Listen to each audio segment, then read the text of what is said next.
The ego's secret game of trouble. Anonymity has a way of loosening tongues. Promise someone their words won't be traced back, and suddenly the floodgates open. Confessions spill out like dice scattered across a board, stories tumbling over one another in a rush to be known. What is it about being anonymous that feels like permission to speak? Why does the mouth run like water when the mask is on? The ego believes it is safest when it can play both sides, speaking while hiding, confessing while concealing.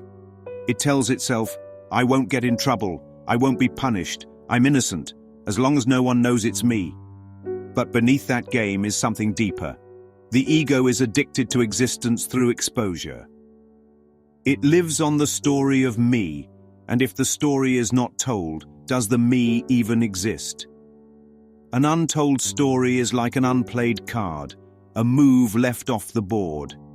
So the ego feels compelled to push it outward, to cast it into the world, so that someone, anyone, will confirm that its shadow has substance. And yet, when threat of punishment arises, the ego slams the drawer shut. It retreats into secret mode. If no one will approve, if someone might judge, it hides. It runs the same script in reverse. Silence, repression, denial.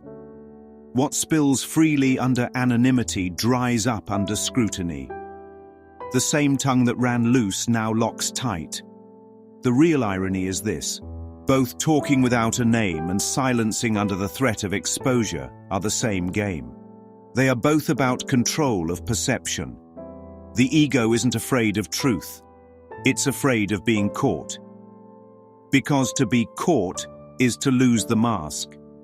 To lose the mask is to lose the identity. And to lose the identity feels like death. That's where the old board game trouble sneaks in as metaphor. Remember the little plastic dome in the middle? You'd smack it and the dice would pop. That dome is like the ego's mouth. Smack it with anonymity and words come spilling out in random scatter. The game is literally called trouble, and isn't that fitting? Because the ego believes that to be known is to be punished, and to be hidden is to be safe. It keeps pressing the dome, trying to control the roll, but the outcome is always more trouble. What the ego never questions is the premise: trouble by who? Who is the punisher? Who is the authority that can actually lay judgment?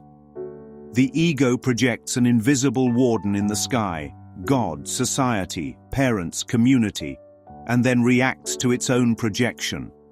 It plays good when watched, bad when hidden, confessional when anonymous.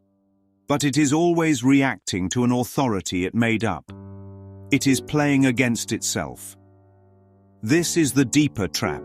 The ego needs to be out there to feel real, but it fears exposure as the death of the self it made.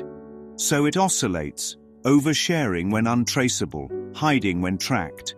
Talk, silence. Shout, vanish. Show, conceal. The back and forth never ends because both moves are built on the same false assumption, that me exists only in relation to perception. The wisdom comes in seeing that neither path, anonymous confession nor fearful silence, holds freedom. Both belong to the same board game. True freedom lies not in hiding or shouting, but in recognizing that the me in need of either does not exist. If the story of me must be told in order to exist, then its very existence is conditional, fragile, dependent. What is real does not need to be told. What is real does not fear punishment. What is real does not play the game of trouble at all. Anonymity feels like relief because it lifts the weight of projected punishment. But the higher truth is this: there is no punisher. No judge waiting behind the curtain. No board game of risk to be won or lost. The fear of getting in trouble was never real. It was the pop-o-matic dome rattling shadows. When the illusion of punishment is undone, the mouth grows quiet not out of fear but out of peace. Silence, then, is no longer repression. It is rest.